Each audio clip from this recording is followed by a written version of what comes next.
A note before our show begins, our podcast is rated explicit for language. On today's shows, we have a group of young women who begin a babysitting empire, and the world is taken over by Yerks. It's time for Super Serials!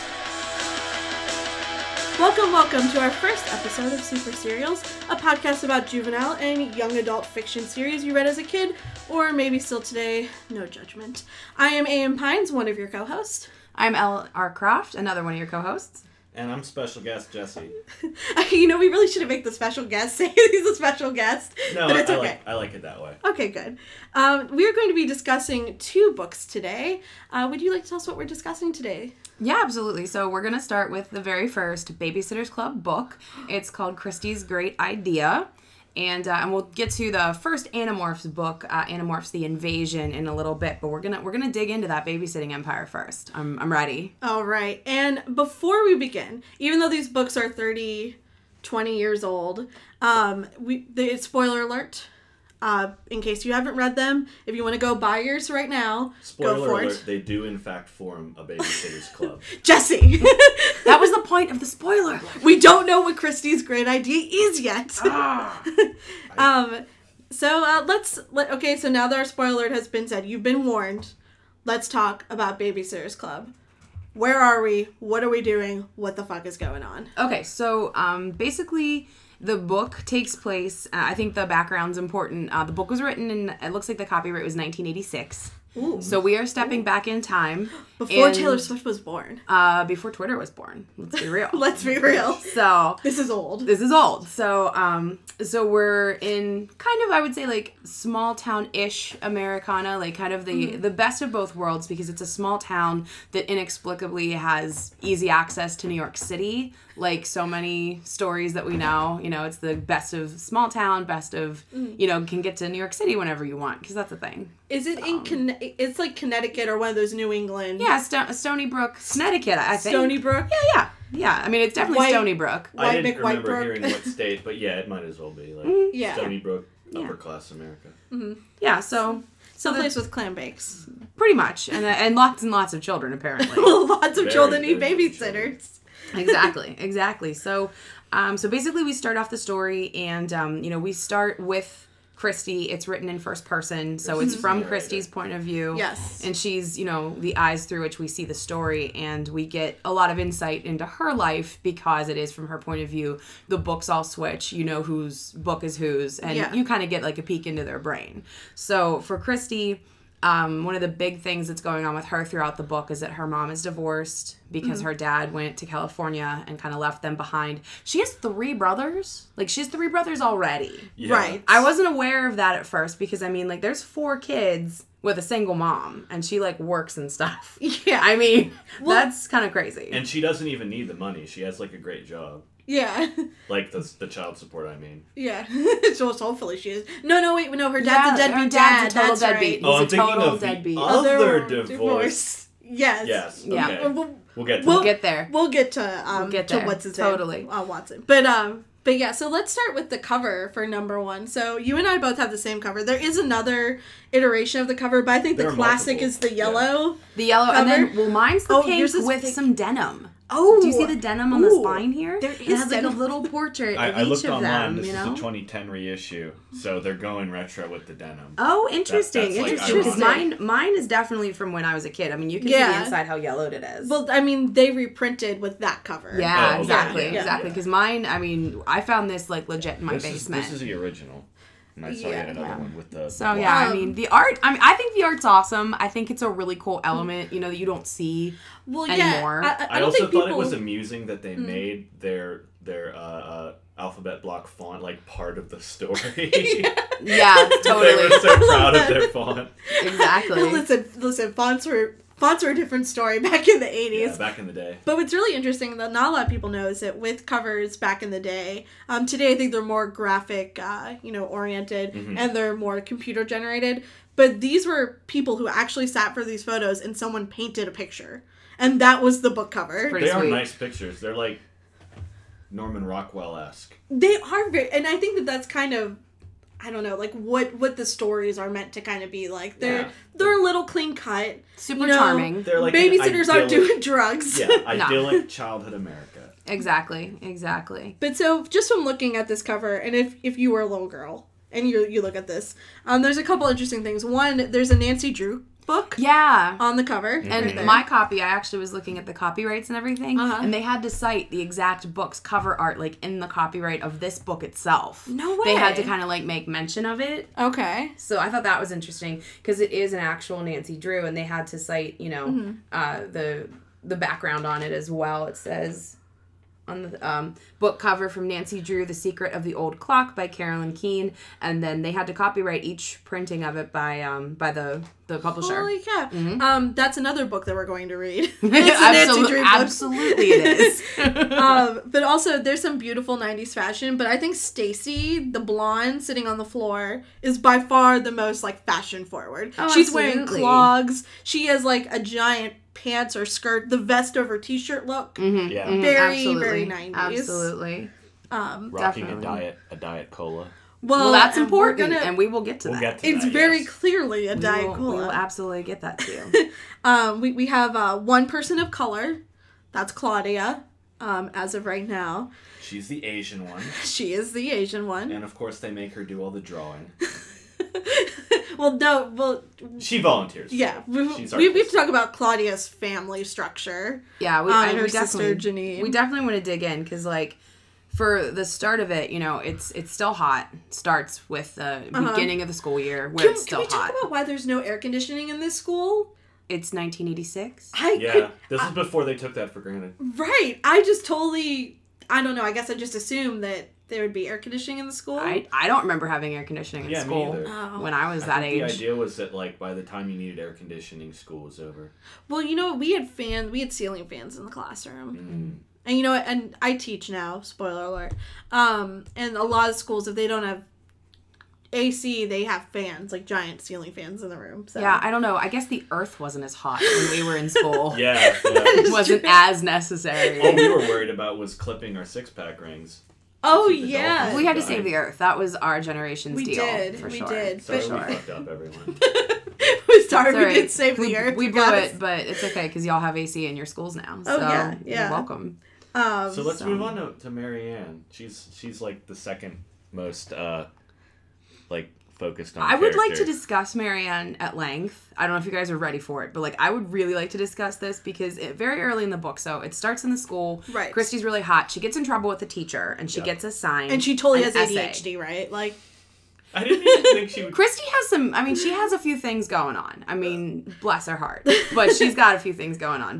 But she gets assigned this essay, and, like, that's sort of important later. But when she goes to catch up with Marianne, we learn a few things about Marianne very quickly that I found very alarming, and I did not remember. Yes. Because what kind of Amish existence does Marianne live? Yeah. Because, like, this is true. She's but on the cover, you see a lot of leg. That's all I want to point out. There's a lot of leg for being as conservative. Yeah. It's true. As she is supposedly being. But she's it's not a allowed time... to spend $3 on pizza, but she can show up to, like, mid-thigh. Yeah. I mean, it's a time when skirts were more prevalent, you know, as like that's the dressy up look, you know, like that's true. You look clean cut, you know. I mean, it was probably corduroy. Her hair is in the braids. Which is really infantile. And, mandated by her dad. Her dad makes her wear her hair like that. That's true. And she's very Duggar. Isn't that a Duggar thing? I feel like it might be. And she's also not allowed to wear nail polish. Why not? Not allowed to wear nail polish. Apparently, I don't know. Is it for whores? Like, what is her dad's reasoning behind this? Is he a cult leader? Is also a question. I think that's a very valid question. I mean, she's not allowed to ride her bike to the mall. Like, I mean, these things about Marianne, they bother me, because I feel like he's making all these unreasonable requests. I mean, she's like, what, 12, 13? Right. Yeah. The hair thing, I think, bothers me the most. Because I feel like at that age, you are allowed to decide how to wear your hair. I mean... Especially because an adult doesn't have to do it for you. Right. And also, it's not like she's asking to do anything insane. She's not like, I'm going to shave it off and, like, dye it green, although that is cool to do. If you're a 12, 13-year-old. Do it. And at any time, you probably should do it at 12, 13. Yeah. But to be like, you have to wear braids, that's weird. Mm-hmm. I thought that was very strange. I thought that was very strange that her dad was just so restrictive in that way. Right. And she's the one who has just a dad? Yes. Right, because her story is very, like, Chucky from the Rugrats. Like, her mom died whenever she was little. Mm-hmm. And Kristy's super it's okay, blunt. I didn't remember. She's super blasé about it. Hi! I'm Marianne, my mom's dad. It's no big deal. Kristy's super blunt about it too, because like when she introduces Marianne, she doesn't say like, oh, her mother passed away. She's like, her mom's dead. It's like, what? What? No tact. They own it. No, it's fine. It's fine. So I mean, I guess, but yeah, I mean, so.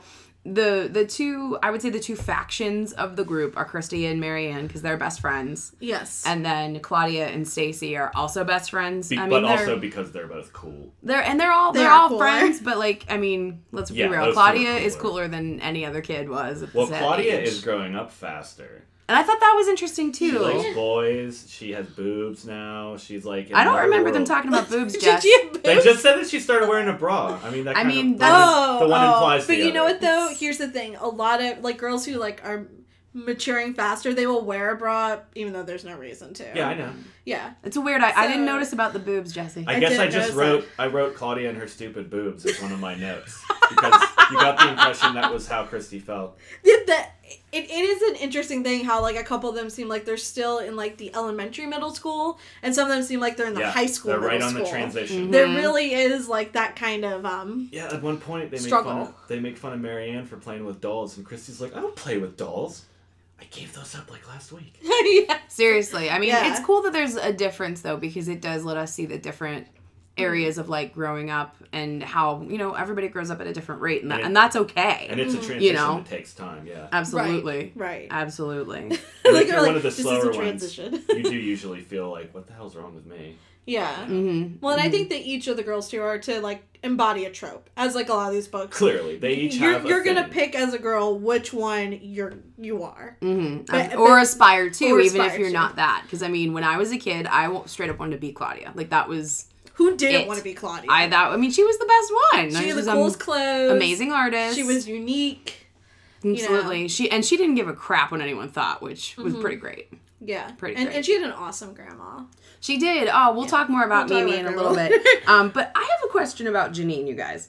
So they were explaining Claudia's family. Claudia has an older sister, Janine, and then, two parents and everything. And there's a bit of a rift because Claudia doesn't do very well with academic work, like with school, but she is a brilliant artist. Her older sister, Janine, is super, super, super smart. But, like, Anna Martin gives her IQ as, like, 196. How much did we look into that? Because I feel like that's, like, I feel like that's bogus. Too smart to breathe. Because I looked it up and, like, Einstein's IQ was 205. So what are we doing with Janine? Also, the thing about IQ is, I mean, first of all, it's 1890s white people justifying their racism science. But also, like, each 10 points of an IQ is how many, like, standard deviations you are above the mean, which is 100. And yeah, like, the further you get from the mean, the less and less sense it makes. Like, I think I was in the 130s when I got tested as a little kid. Yeah. And that's pretty clever. But yeah, 196... it probably exists, but yeah, like, you don't just meet people that smart. Well, the other thing, too, is, like, it's compared against your peers. Right. Not against the population. So in the population, she might really be, like, a 130. Also, but maybe against, like, 14, 15-year-olds, she is really smart. Also, maybe. I don't know. Different kinds of intelligence. I got the feeling that if the book had been written a couple years later, they might have referred to Janine as having, like, Asperger's or autism. Because she seemed real fixated on people's grammatical correctness. Oh, man, she likes to correct people's grammar. She is not a good time. Even if she's not sure if it's incorrect. Yeah. Well, yeah, and also, I mean, IQ tests have changed ever since the 80s, too. That's also true. We talk about that in special ed a lot. So, probably now she probably wouldn't be that. But I was like, just bullshit. It's like how the old... It's a big number. I was very curious about that because, I mean, they just throw out her IQ like it's nothing. I'm like... Really? Right. Yeah. And also that she's taking, like, college courses. And her best friend is a 14-year-old who's about to graduate from high school. Yeah, I remember that, too. I noticed that, too. It's like, wow, what do they put in the water in this? I don't know. Damn, Stony Brook. Yeah, right? But Claudia's family is really cool. She also lives with her grandmother. I guess to say her grandmother lives with them. Lives with her family. That is Mimi. Yes. Mimi is from... Japan. Yes. And... so are Mimi's parents, but they came over when they were younger. And so... Claudia is from here. Claudia was born here. But where are you from. Right. But yeah, but Mimi's super cool. She's kind of like the calming force in their family. Yes. She's kind of like also the only person that really like gets Claudia, because she's, Claudia's at war with her parents a lot over like the grades and the studying thing. Right. But They are very tiger parents, as that term is used, it seems like. At least with Janine, because she turned out that way. And I think that Claudia she's just a different person. She's Claudia. She's not having it. Yeah, and I think Mimi really gets that. So Mimi is a huge part of the series. I'm sure we'll see more of her as things go on, possibly, even pretty soon here as we get more into, like, her story, because this story is really mostly about Kristy. Yes. And everything, so. Who is your favorite character? It was Boo Boo. The cat? Yeah. Oh my god, I forgot about Morbid Destiny. So. Lazy ass naming.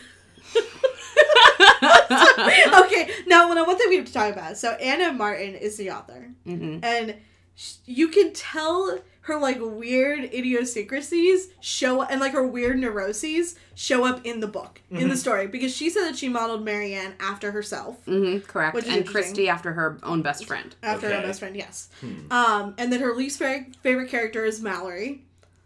She was like straight up like, I hate Mallory. We're like, okay. But I haven't met Mallory yet. You haven't met Mallory yet. But there's just a couple interesting moments. And as we talk about the story goes on, I'll be like, that's an Anna Martin moment. That's one of those weird ass things that's in the book for like, I don't really know why we need this commentary here. Yeah. But so let's go back to chapter 1.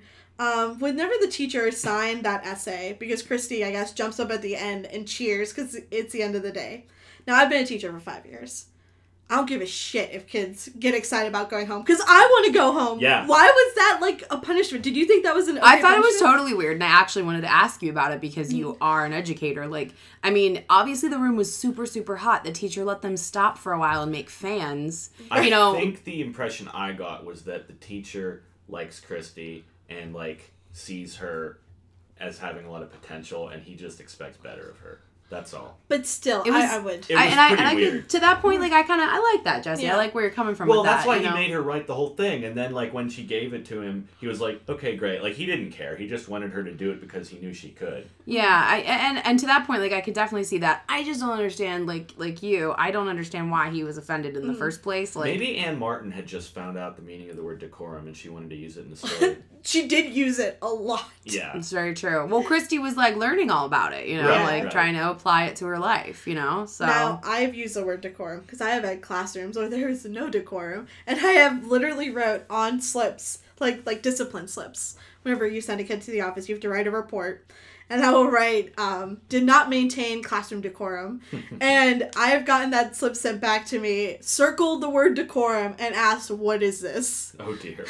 And asked for detailed. And so it's like, on one hand, like, I feel like this teacher, this is an old school. Like, probably in the 70s, if you did jump up in classroom and cheer for the end of the day, you were probably, but today there's absolutely no way I could assign a kid a 100-word essay about the word decorum. And truthfully, I thought it was a little overblown anyway, so. Yeah, absolutely. Yeah, I also like how she made the last 2 words of her essay the end. That's very, like, 3rd and 4th grade level thinking. Very good. That was very good. It works. In chapter 2, so she has this idea. The flashlight messaging. I think this is the part where she has the. That's how she and Marianne communicate at night. They never mentioned what the system was. Is it Morse code? I assumed Morse code. Yeah. I mean, that was a long sentence. I think. Well, it took a long time to write. I think they said that, like, Marianne made it up, though, right? So maybe it's their own thing. Yeah. I'm not sure. Either way, that must take a long fucking time. Well, because, too, like, can you imagine 2 kids? Okay, so I feel like we should explain a little bit. Oh, yeah. So Marianne's not allowed on the phone after, 9 p.m. or something? After like school. 6. Probably. It is her dad, after all. Unless it's for school, and it's okay. But she's not allowed on the phone, so she and Kristy can see right in each other's bedrooms, and they communicate via flashlight. But can you imagine, like, if it's Morse code or whatever, like, they're just probably, like, sitting there at the window like, wow, I can't wait for texting to be invented. Yeah. Exactly. Well, I want to point out there's a list that she does. I smoothed out a fresh piece of paper and started making a list. So she lists the members, obviously. Mm-hmm. Then for advertising, we need to talk about this. Right, because when she's doing the homework, she gets the idea for the Babysitters Club because her mom's having a hard time finding a sitter that night. So Kristy's working on this decorum essay, and she's like, wouldn't it be great if my mom could just call one phone number and get a bunch of babysitters at once instead of having to make all these calls? Yeah, can we talk about that just for a minute? So this is Kristy's great idea. The actual business model. Well, just to be clear, okay, you are calling one number to get a hold of 4 babysitters. Who hang up. Who are on call for 30 minutes each day. Well, no, 3 times a week or whatever. Saving you, yeah, okay, so 90 minutes per week, saving you up to 3 phone calls. Is this that revolutionary of a business? I mean, even given their ages. Well, you'll see throughout the series how they have to, like, expand. Because so this is just the preliminary This is phase? just the beginning. Okay. Well, too, I think you have to put your mindset, like, as serious as we can be about this. Mm-hmm. You've got to put yourself in 1986. You would have to be home to make that phone call. That's true. To make those phone calls, you would have to be in your house. With a cord phone, because you probably don't have a wire. Yeah, probably a cordless. You probably don't have a cordless one. So, I mean, you know, if you see that poster in town, you think to yourself, okay, great, you know, I'm a mom, I get off work at 5, these girls will be around at 5:30, you can totally make that phone call once I'm home and making dinner, you know, cradling the phone receiver as I'm stirring whatever I'm making for dinner, because obviously rice-a-roni. It's at home, like, you know, San Francisco treat, because phones just aren't anywhere that you can be right in that time frame. So at the time, I mean, you got to put it in the context, I think, because it's easy to take that for granted. I was surprised at how pretty well the book held up,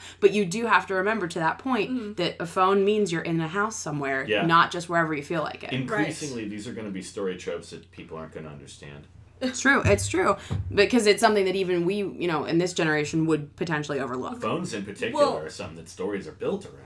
Right, and the fact that the reason why they do it at Claudia's house is because she has her own phone line. Claudia has her own phone line. That was a biggity deal. Did she have her own phone line or just her own phone? Her own phone line. That's big which was shit, a big deal. Mm-hmm. But I want to point out with advertising, it says, so we have the members, and it says, flyers, okay, are you going to make cold calls? Yeah, the telephone. I didn't get that either. And why is newspaper in the question mark? Newspaper. Because the newspaper should have been number one at that time. Probably because they needed money. That they did need a couple bucks, because she did mention that even a short ad was really expensive. That's because newspapers are really by the line. I mean, they could charge more than, because you know, there wasn't the internet to advertise on. There was no Craigslist. Do we end up finding out about these weekly dues? I didn't hear anything about they pay dues. They have dues. Mm-hmm. Yep. You have to pay to be a member of the Babysitters Club? We have to pay to be a member of a lot of clubs. Yeah. Because, like, you have expenses and stuff. Yeah, but this club is like a job. Usually when you have to pay to get a job, that's...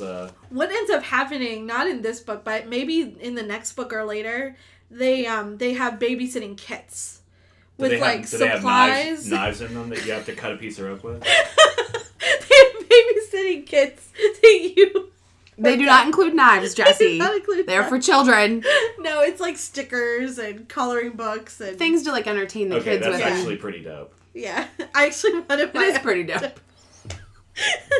Yeah, so, like, the dues go towards that, and, like, pizza for the meetings. I remember that, yeah. Diet soda. Yeah, like, just if they incur any expenses, you know, because it is a money-making sort of thing. Yeah, so. They're excited about all the money they're going to make. But also in Chapter 2, after we go through the weird flashlight Morse code, then this is one of those Anna Martinisms. Mm-hmm. The whole deadbeat dad thing, like, just bringing that up to the forefront. Well, Kristy knows a lot of details about her parents' divorce. Like, I mean, was like, and it seemed ugly, and she knew a lot. Like, she knew that her dad wasn't paying alimony. Like, yeah. What 12-year-old knows that? Yeah. At least in 1986, I think. And also coming from, like, a waspy background, too. It's not, I don't know. It just seemed like there were too many details that sounded like Anna and Martin's own relationship, like, this deadbeat guy that I was with. That's what it read to me. Every girl knew everything about their family. And, yeah. Or speculated. I feel like Kristy speculated about her mom's feelings a lot. Maybe, and it was like, did you read the book too? Like, because she has to say it or else we won't know that it exists, you know? True. She'll think, like, look at her mom and be like, I wonder if she's thinking blah, blah, blah. I'm like, No 12-year-old would think of that. No, they wouldn't. 12-year-olds would be thinking of them damn selves. So then we moved into the next chapter. The Pike kids, which the Pikes will be a reoccurring theme throughout this whole the whole books. Huge family in the area. So they have 8 kids? So here's the thing. They're a huge family. They're a bunch of redheads. What religion do you think that is? I haven't a clue. Catholicism. And in like Massachusetts and Connecticut and stuff like that, it's interesting. Like there's these waspy areas that are very Protestant, and there's always been kind of this tension with Catholics. Oh boy. And it seemed like there was a little bit of a commentary, like, look at those Catholics having too much kids, because even like in the 70s and like the time that Anna and Martin grew up, you could pretty much scourge Catholics still. So I just kind of, I don't know, that was really interesting. And then to have Anna Martin say, well, Mallory Pike was her least favorite kid, I was like, ooh. I don't know. I feel like there's a lot more psyche to this Anna Martin that like just shows itself. We certainly could be speculating on a number of things. Certainly. Certainly. I mean, I think it's interesting that a lot of these families that they do babysit for have a lot of kids. That is true. That's less and less common, I think, now. That is true. Because, I mean, 8 or 9 kids, like, that's a big family. Like, that's expensive. And absurdly big. That, to me, is, like, borderline irresponsible number of kids.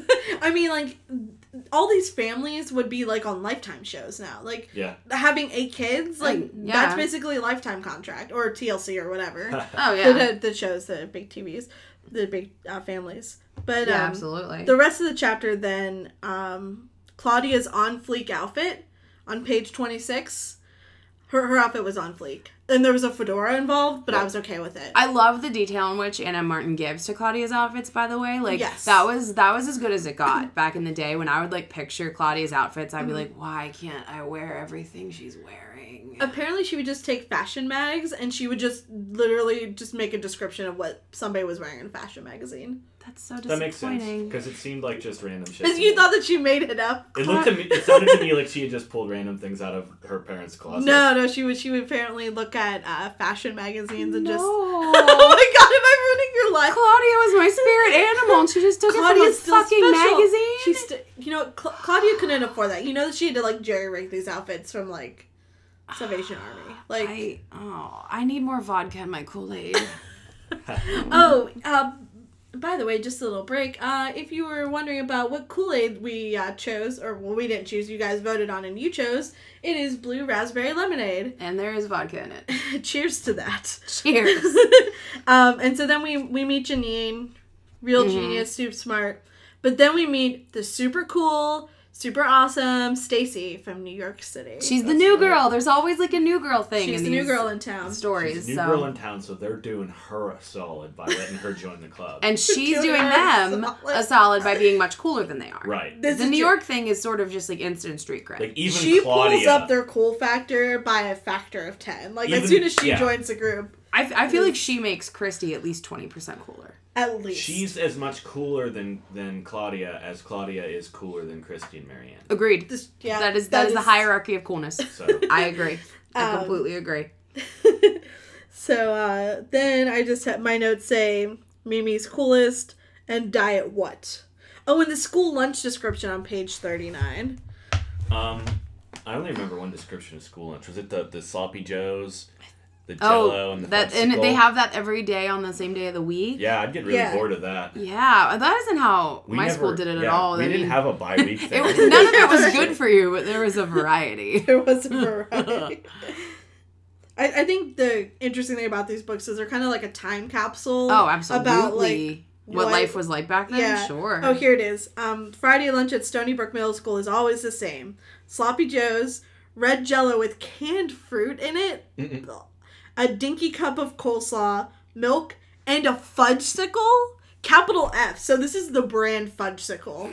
This is the good shit, guys. They're not fucking around. They get a fudgesicle with their lunch? Where do they get it from? Yeah.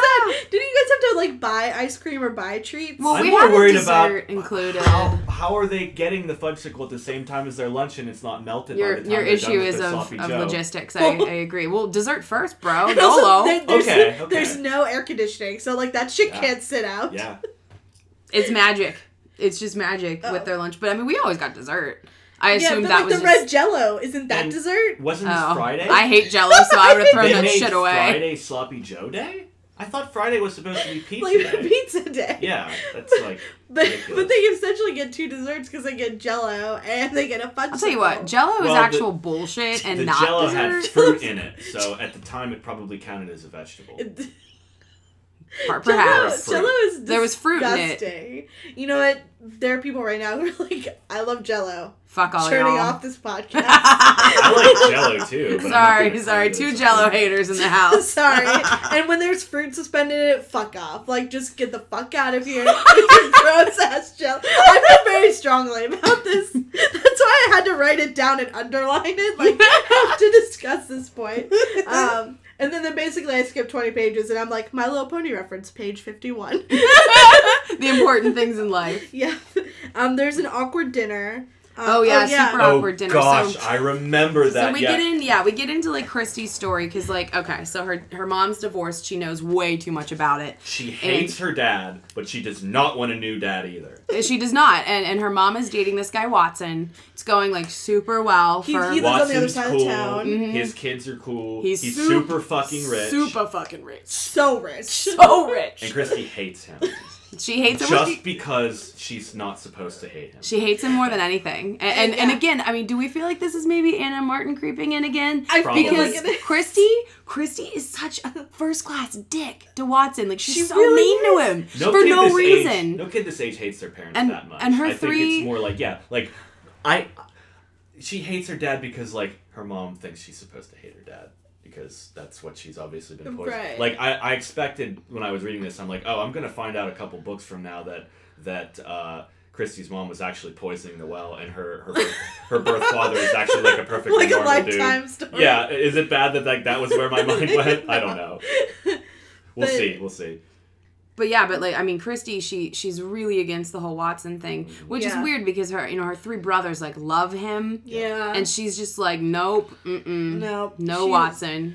I think that she likes their family unit as it is, and she's like, we made this kind of cadence in our life. Yeah. So I don't want that cadence to be disrupted. She fears change. Yeah, she's been through a lot. Yeah. And Kristy's a planner.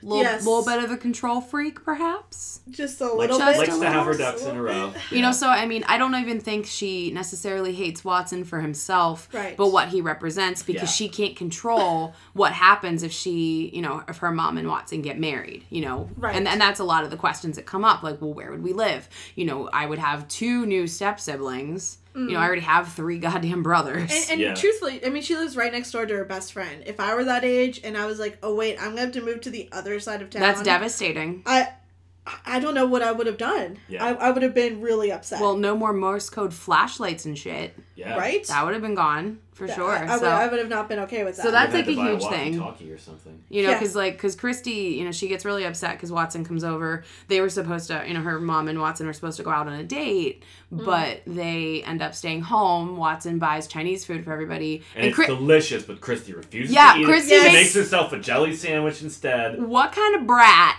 makes herself a fucking sandwich when there's chicken and cashews on the table? What kind of parent gets Chinese food delivered and the kid's like, oh, I'm not eating it, I'm gonna make my own? No, you're not. You're gonna eat what Watson politely brought us. You're gonna go up to your room. I would have sent that bitch right up to her room. Seriously, back when you could do that. Oh, nowadays, if you sent a kid to their room without supper, you'd have Child Protective Services there. Because it so was fast. Did not get dinner from mom. Yeah. So true. Oh, but Kristy's that was weird. Kristy's a huge dick. She's being a little bit of a pill. Such a dick. But she's just, everything that Watson represents is scary to her, so she's just lashing out. Yeah. Because she's the mouthy one, that's her personality type. I think the conflict is escalating in order for the resolution to be that much more satisfying, too. Maybe. Yeah. You blew my mind. Now, see, okay, spoiler as we go through the rest of the story. So she starts thinking, though, about, like, I don't know, like, how to basically throw a wrench in their relationship. Yeah. And I honestly... Or at least slow things down. Down or something. And I thought the great idea that Kristy was having was that idea. Because the Babysitters Club is pretty much established. What if her great idea is that she wants to take these 2 apart? That's how I was reading it. That's interesting. I didn't think that's dark, dude. No, you know what is dark, though? Chapter 7. The beginning of Chapter 7. Whenever they read... Because, like, in chapter 6, they have their first meeting. Yeah. Or whatever, and they set up. Nothing really exciting. We all get to see Stacy. Oh, yeah, like her awkward, no, guys, I don't eat candy. She doesn't eat candy. She's super weird about food. We don't know why yet. Yes. But it kind of creates a rift because Stacy's... She has that mystery thing going, which is good. Is she too cool for food? The dodgier that she gets, too, like, the less Kristy trusts her. Because I feel like Kristy values honesty for obvious reasons. Right. You know, and the shadier that Stacy acts, I think, the more it gets Kristy's hackles up. And, again, Kristy's in, like, total... I guess, like, her instinct is just to, like, lash out or, like, I don't know, like, poke the bear. To be fair. Make things worse. Stacy does make her mom lie for her. That is, then they kind of catch her in it, yeah. I'd be pretty mad if my friend did that, too. Like, yeah, totally. Got caught in it and implicated, like, brought their parents in on it. But it's hard, you know. I mean, I think it's so hard to be honest at that age about weird social stuff. It is. You know, I definitely... I didn't think of it as actually being that weird when they actually got to it. But, I mean, we'll come to that. Yeah, totally. But, chapter 7, Kristy is going on her job to meet Pinky and Buffy, who are twins, and, like, what the hell kind of names are those? Right, because, like, the first Babysitters Club meeting, they get a couple calls, and they get some jobs. Like, we should say, like, first meeting, total success. Total. A+ job. Nailed it. Even though the first person who calls is Kristy's mom.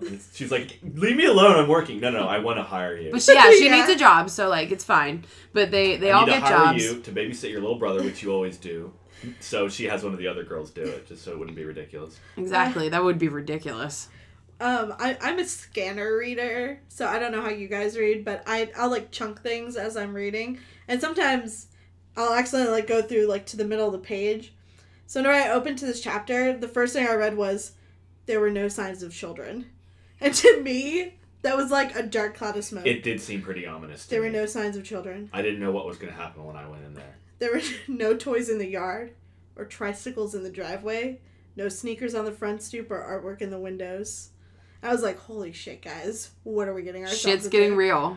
This is Kristy's first Babysitters Club job. Yeah, you imagine she's going to be like, the luminol revealed. Silence. No running feet or shouts like I would hear when I rang the Newton's bell. After a few minutes, the door was opened. And then we find out that these twins... are dogs. Are totally dogs. Yeah, they're like huge dogs, and right? Even though dogs are way easier to take care of than babies, and, like, there's less expectation that, like, you absolutely have to keep them from dying, you know? Like, I'm just saying. I feel like it's not babysitting a dog so much as just making sure it doesn't die. Yeah, and she... Which usually is pretty easy if the dog's in good health. Even though that's potentially a good deal, she's just like, we're not dog sitters. She does it that one time because, like... The already committed. The lady is put out, but after that they call back and she's like, sorry, we're not dog sitters. It's like, you just doubled your revenue stream. You're going to turn that down? Okay. Kristy has her dignity, though, Jessie. She's not a dog sitter. That's how good things were in the 90s. You could just turn down perfectly good work. It was a different economy then. It was. It's a different time. And then, like, chapter 8 opens up with a captain's log, essentially. Yeah, because they have the Babysitters Club journal. Yes. Is that, even though it was Kristy's point of view, you got to hear the other's point of view through their little journal entries. And, wow, who's the first one? Who does the writing? Yeah. Is it Marianne with the stepkids? Her writing is terrible. I could barely read it. Oh, yeah. The cousins is misspelled. Oh, there's a lot going on here. And boy, were they wild. Yeah, it's like some flowers for Algernon. Oh, yeah. The babysitting job with Mrs. Newton.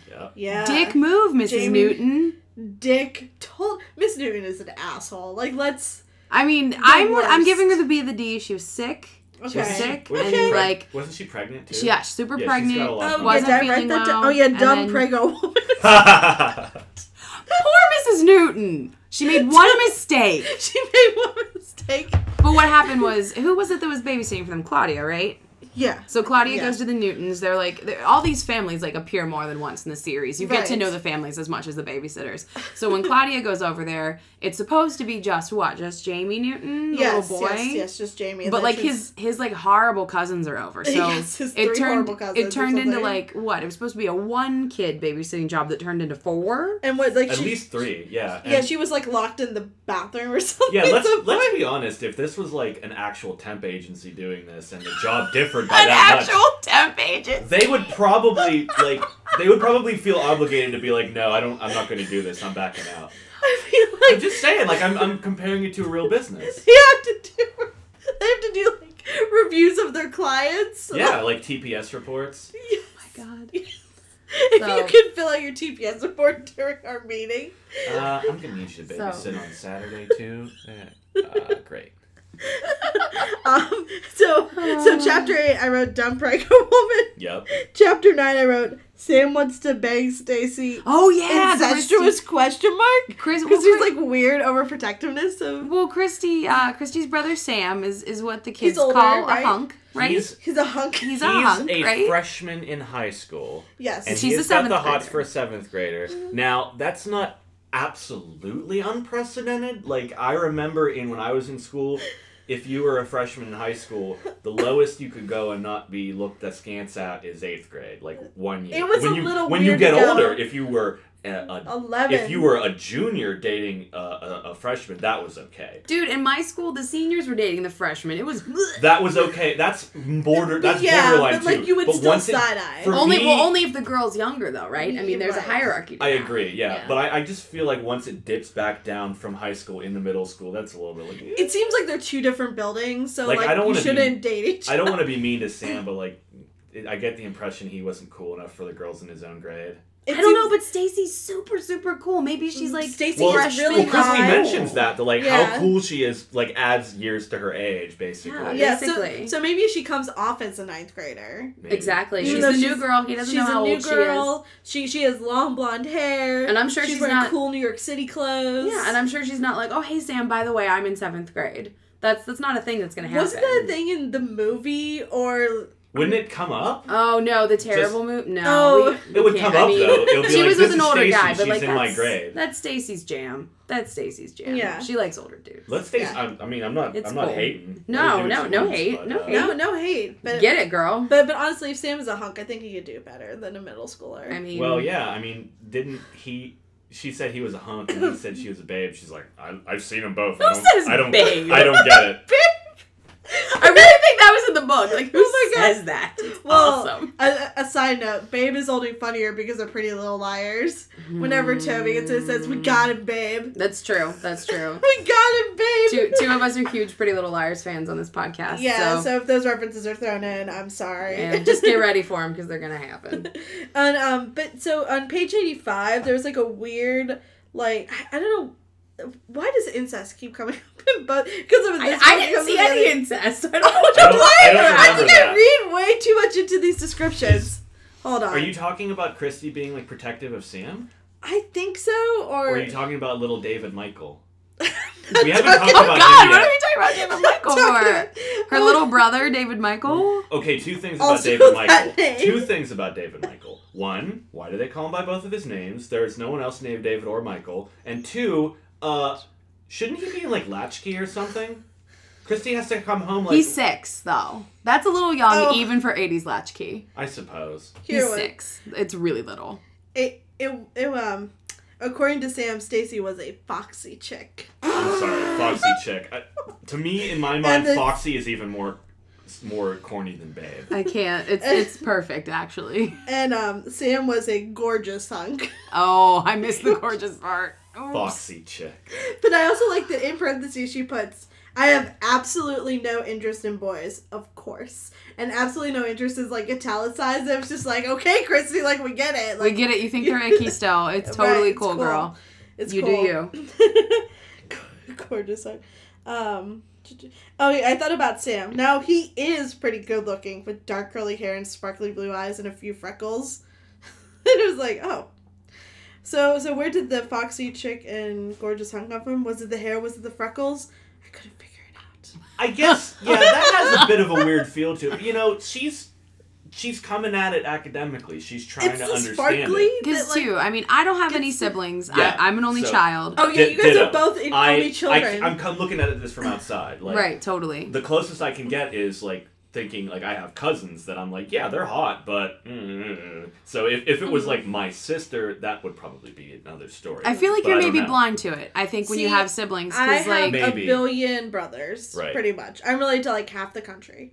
And, no, but for real, like, my older brothers, because we were all in the line, they, like, girls would, like, hit on them and, like, ask me about them, and I was like, my first thought was gross. Yeah. Even though they were my stepbrothers, so you could have been like, well, it's not you could pull that bullshit, but no, it's still gross. Yeah. Because they were still brothers. You're still, like, interacting with them on a level that... Right. Etc. But I would have never described them as, like, sparkly blue eyes. I think it's that sparkly that, like, gets to me. It's like, that's a little... Totally. You don't look that deep into someone's eyes unless there's something going on. Yeah, you're kind of talking me into this. I'm trying to defend why I wrote this note. Oh, okay. But so chapter 10 is Morbida Destiny. So does Marianne need some kind of, like, medication adjustment? So, like, can I tell this story? Yes. Is that cool? Yes. Okay, so there's a whole thing again with, like, you know, Kristy hating on Watson, right? Her, you know, mom's paramour, and he has 2 kiddos, and he's like dad of the fucking year, I guess, because he himself is also divorced, which is good because he's dating Kristy's mom. And they have a pretty good relationship, though, he and his ex. Yeah. And he gets They divorced amicably. Yeah, yes. And he gets really regular custody of his kids. So I think he had to, like, work or something in the morning, and he needed a sitter for, like, a Saturday morning. Kristy was like, hell to the no. Yeah, she has always... She mentioned she's always either made an excuse or flat out refused to do it. Yeah, exactly. Which is kind of a really dick move. It's like, yeah, my job's babysitter. Yeah, she won't sit his kids, though. It's like having a lawnmower in the neighborhood, but then refusing to mow everyone's lawn. Right. Exactly. Right. Exactly. So when I think it's Kristy's mom that calls the club and says, like, you know, Watson needs a sitter. Right. Kristy's like, nope. So Marianne does it. So what a good best friend. I mean, right? Like, a really good best friend. Though they aren't as devious as this, but the other good reason she's a good best friend is because she can go and, like, spy and see, like, how the kids are, what the house is like. You know what I mean? Yeah. That's. I mean, I would have thought of that. Think about that. Okay. I'm an asshole, so I would have thought of that. But it's fine. No, it's true. I mean, she does come back and is like, "What the hell's your problem with Watson? He seems all right to me." Pretty sweet, yeah. Pretty sweet, because she's kind of like, Kristy, like, you're insane. So anyway, so Marianne goes over there, and so we have 2 little kids, and I utterly forget their names. Karen's a little girl, yeah, and then what's the little boy's name? Dave? Daniel? I got nothing. I don't remember, you know, because I would always read the Karen Little Sister books, so I only ever remember Karen. Because there's an offshoot of just Karen books. You get the feeling the kids don't matter anyway. They're just a they're literally just like a background thing. It's like when you... Really? Yeah. Like, anytime there's a show about the job, you don't care about the job. It's like, do you ever see them actually doing police work on, like, that Brooklyn whatever show? Brooklyn Nine-Nine? Yeah. No, it's just the background. No, the kids are interchangeable. They're just a thing that yells. Well, I feel bad. The little brother's name is Andrew. I just looked it up. Oh, so Andrew. It's Andrew and Karen are little kids. Now I okay? And, like, Andrew's pretty little. Karen's a little older, but Karen is a talker. She's a talker. She's one of my people. I love Karen. So when Marianne goes over to sit, most of it's, like, pretty cool, like, super rich house, like, pretty much like a rideable train in the yard or something. Boo-boo. I mean, it feels like these kids won the super toy run. Like, that's how many toys are in this house. Yeah. Yes. So she goes over, and it's not that big of a deal, except they have this, like, fat cat. That's called Boo Boo. He's so old. Watson had him before he met the lady he had these kids with. So, like, I have an old cat, so that means a lot to me. That's although really I have to be honest, like, I don't know. Whenever we saw how many toys Watson had at the house, I'm like, is Watson trying to cover for something here? What is his job, actually? Is he trying to buy their love? But he sees them a lot, you know. I mean, I think the point is that Kristy's a dick for no reason. This is the moral of the story. Certainly. But so anyway, there's this old lady. Yeah, and the old lady lives next door. She's, like, just a regular, like, kind of like senile old lady. Right. Apparently, no one's getting her any help. You know, whatever. Of course. But So the cat's like a total dick and won't let you touch it. So Watson, like, his literally only instruction is like, Marianne, don't touch the cat. He will like cut you. That's like it. So the kids are like, he's cool with the kids. Like, the cat won't hurt the kids, but the kids insist on taking him outside, even though there's been like all these problems with the neighbor next door. And Karen has named the woman next door Morbida Destiny. Lazy naming. Because she's a witch. She's a witch. She's a witch. Karen's 5. Give her a break. So they've named her Morbida Destiny, and they think that she put a spell on Boo Boo to make him so fat. Because he didn't used to be fat. Yeah, he like got fat overnight somehow. You would think of that giant mansion, he could work off some pounds. You would also think maybe they'd take him to the vet. Well, maybe he actually gets fancy feast in that glass goblet though. That's possible. True. Yeah. Maybe. You never know. So anyway, so they have like a scuffle, and like Boo Boo starts digging through the woman's garden, and like, okay, so like Karen's like 5. She's afraid of her like neighbor lady who's like all wrinkly and scary looking. What is 12, 13-year-old Marianne's excuse? She starts to think the woman is a witch. Like, Marianne. Yeah, I remember Marianne. She knows that that's an Marianne older literally woman, right? described her as being a witch, though. She's like, no, you don't understand. She had a word on the end of her nose and everything. Girlfriend, get your life together, all right? You're the adult supervision. You're the supervision for these children. All I wrote was like totally impressionable. You could tell Marianne anything and she would believe it. It's not going to be a problem. She's going to believe you. Yes. So there was hijinks, Marianne had to get the cat back, and, the kids were like totally having a great time. But the neighbor was just a bit of a problem. Oh, yeah. She called the cat a rapscallion. And the little boy was like, see, she put another curse on him. And Marianne had to be like, no, rapscallion is an actual word. He's like, but what does it mean? Oh, I don't know. See? Then it must be a spell. And then she's like, you know what? I think you're right. Yeah, maybe it is a spell. And it's like, wait a second. He's 3. You are like more than 10 years a senior. What? You're getting paid to watch these kids. Yeah. Get your shit together. Horrifying. Oh, horrifying. Marianne. So that was a good one. Yeah. I worry about Marianne.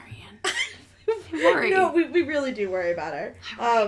The next note after that whole thing I have is Stace a flake. Oh yeah, I wrote like, Pizza Party Gate. Straight up? Pizza Party Gate! So she starts straight up, like, not showing up to things, ducking out, not giving an explanation. Everyone's like, what the heck is Stacy's problem? She won't eat with us. She won't hang out with us. She's weird about food, like, it makes her jumpy. Did they make a comment about, like, maybe she's anorexic? And I was like, not at this point. Not yet. Okay. Yeah, that's heavily implied, though. In fact, at one point, she goes away and comes back 20 minutes later, and she leaves and is like, oh, I forgot something. They come back, they're like, did you find the thing you forgot? Oh, no, I forgot to do something. And, like, the first time I read it, I was like, oh, she went and puked. I think that's what they thought too. Yeah, because she just kind of lies and says like, oh yeah, well, like I'm on a diet or whatever. Yes. And then she has to go to New York to see her friends, and then what's her name sees her and she's totally there, and they're like, what the fuck? And Stacy is kind of like, none of your biz, and Claudia is like, oh my god, Kristy, why are you fucking bringing this up? You always do this. But Kristy has a thing with lying, explosion. I think, Kristy's mad. She's mad. Right. Well, and I think too, this is also the time of after school specials. Yeah. So, like any kind of like these issues, they would, I don't know, I just think that was kind of the mindset about teenagers, like, like maybe she's an after school special. Yep. Mm-hmm. Like that was a thing. Yeah, totally. That was a thing. Totally. So they're kind of all in like a little tiff. Yeah. They're like, there's some tensions and stuff. But then this is when Kristy has to go to Watson's because they have that emergency, right? That's right. Right. So that's like the next step. Do we have anything Watson's else? ex-wife breaks her ankle. Yes. So he has to go to the hospital. Karen's and mom. no one can watch the kids at all except Kristy, so it fucking has to be her. One thing I wanted to add in about Karen, though, I had skipping kindergarten. Excuse me?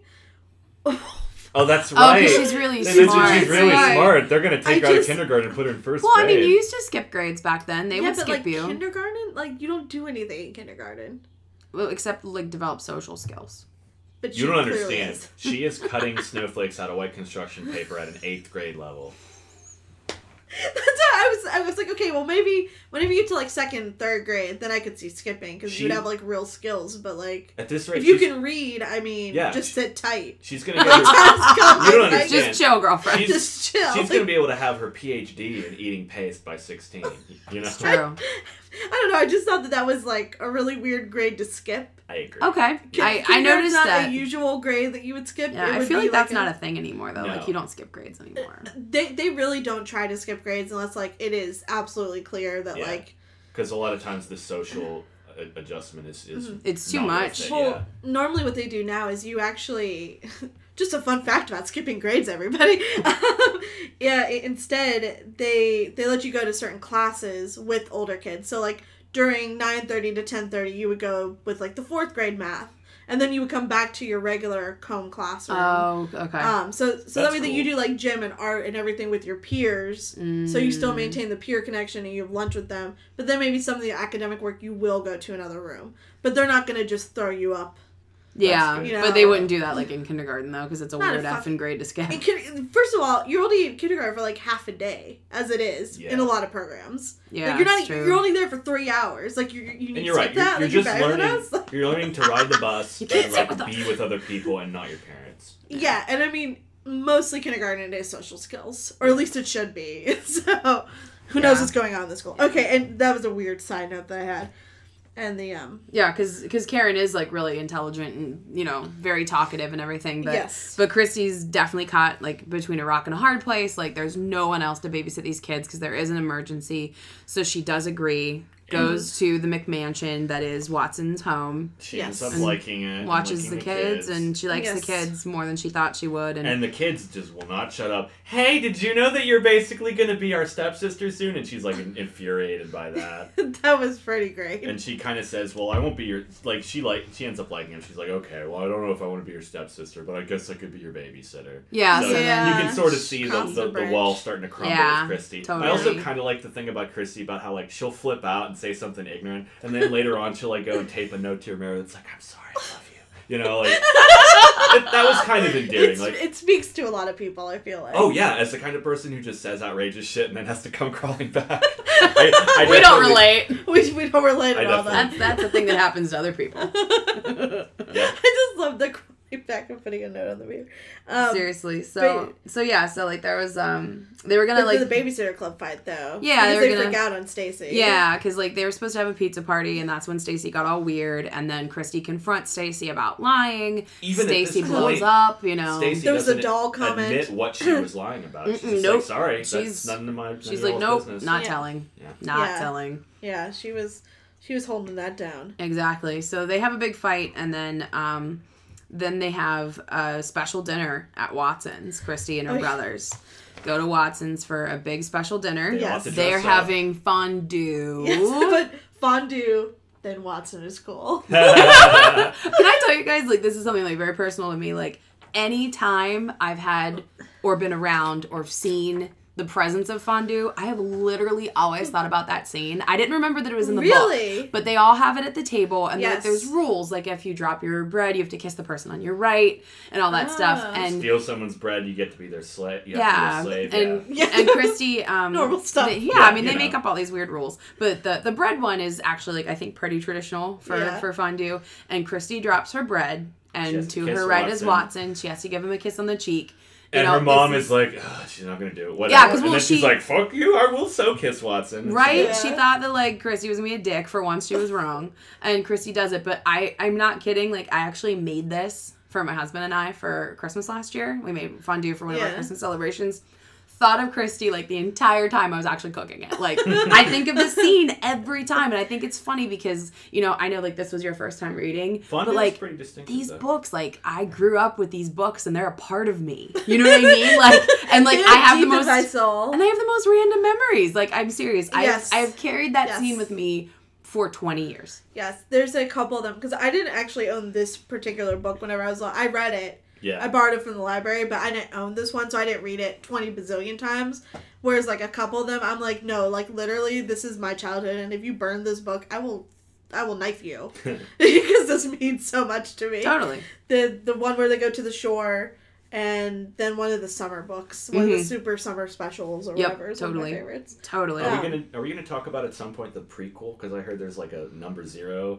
Like the summer before. Oh, the summer before. I read about it. We can definitely. I don't even remember that, so yeah. It was published way after. Oh, okay. I think fairly recently, I would say. Yeah, it's like the Phantom Menace of BSC. Oh, no. No. So that's basically the end of the story. That now... well, the girls get their shit together. Hold on, the girls get their shit together. They make up. Right. They finally do get the pizza party. And it turns out Kristy realizes they're all such good friends that she can open up to them. She says, guys, I have a secret. And they're like, yeah, we know. Syphilis. You have anorexia. She's like, no, I have diabetes. And I was like, what? What kind of asshole would you be if someone said they had diabetes and you were like, ha ha? Yeah.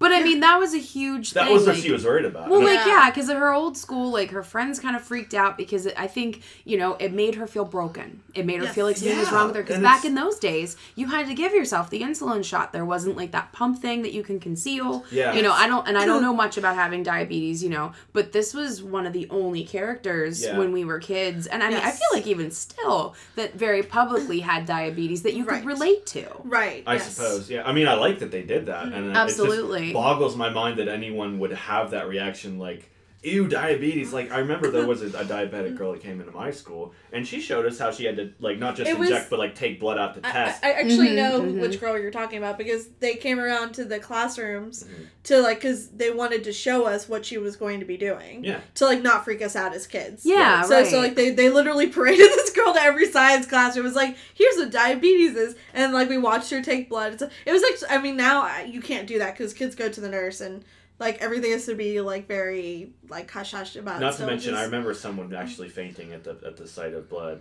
Yeah. So. Yeah, I mean... But it's a different thing. I mean, can you imagine if you're the girl and then somebody faints because of something you have to do every day? I mean, it's isolating, it's alienating, and Stacy wanted to try to keep it a secret because she thought her difference from the others was going to make her an outsider. Right. And and because she is super cool. She had just been diagnosed, so she's new to dealing with it too. Right. And her fake trip to New York was actually a trip to the doctor. Right. Because I guess she was still getting it under control. Right. I just remember, though, when that girl came around in our elementary school to show us and teach us about diabetes, all the girls in the class were like, oh, Stacy.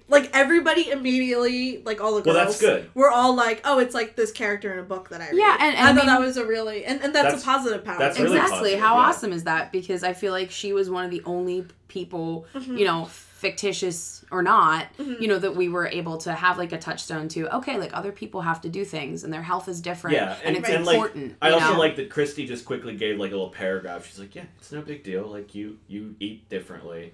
And we won't offer you candy anymore. We're sorry. Yeah. Sorry about being dicks about the candy earlier. Yeah, no zebra cakes for you, girlfriend. And she's like, you guys don't care? It's like, no, yeah, we care, but it doesn't make a difference to us. Listen, you bring up our cool factor so much, we don't give a shit what we have to do. Keep wearing those sparkly sweatshirts, girl, and we don't give a shit. Yeah. Just keep the sequins coming. Yes. That's all we need from you.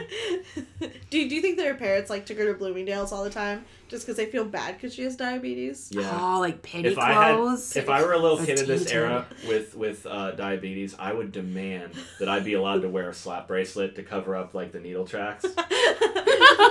Because that was right around the time they were banning them. They would ban those from school. This is one for my 90s kids. They have slap bracelets now that material science has advanced to where they can make them out of rubber. Science. But at the time, they were just a metal shiv with a fabric cover over it. Well, do you know what it is? It's measuring tape.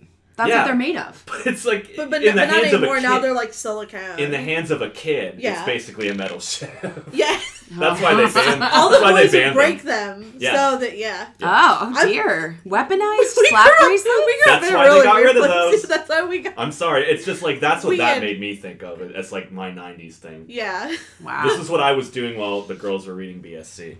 Wow. And Goosebumps. It's true. Yeah. It's true. Yeah. It's true. But anyway, so they talk it out with Stacy. She can't believe that they don't care she's diabetes. They're like, girl, you're a friend. Yeah. Again, you make us cooler. It's fine.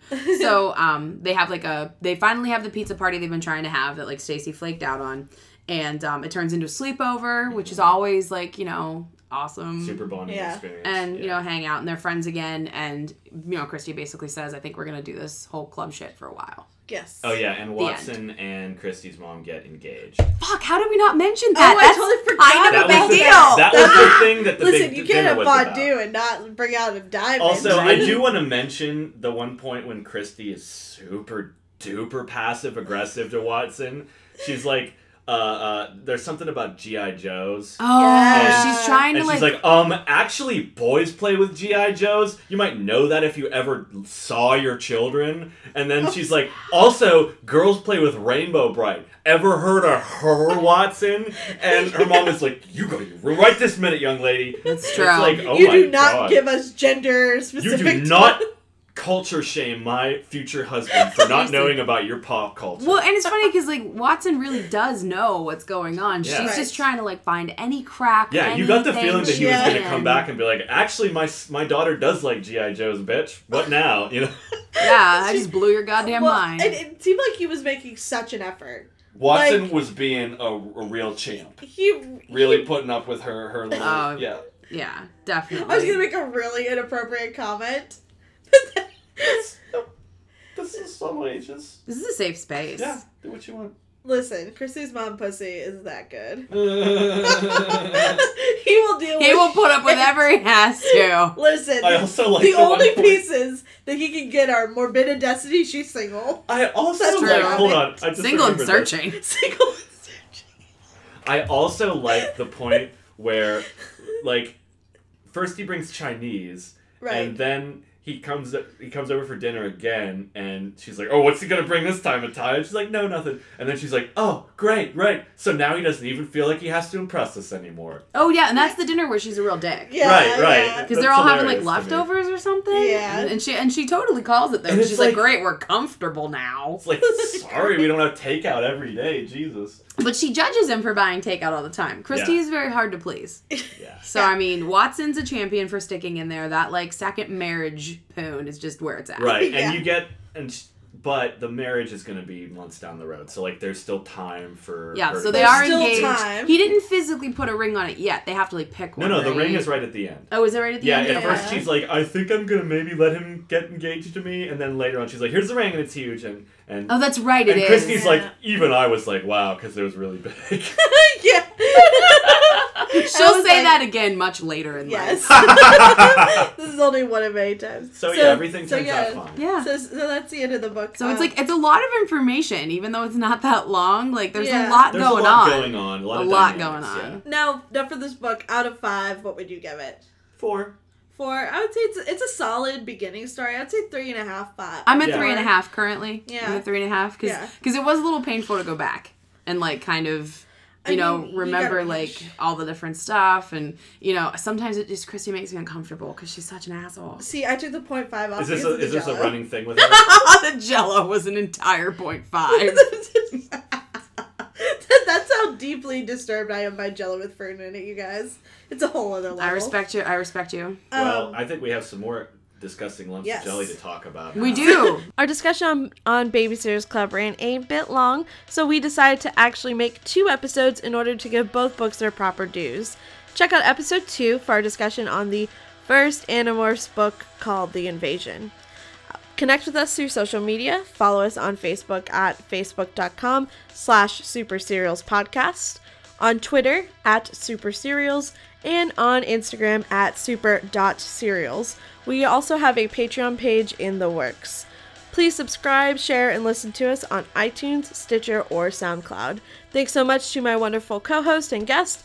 I'm A.M. Pines, and thanks for getting super serial about super serials.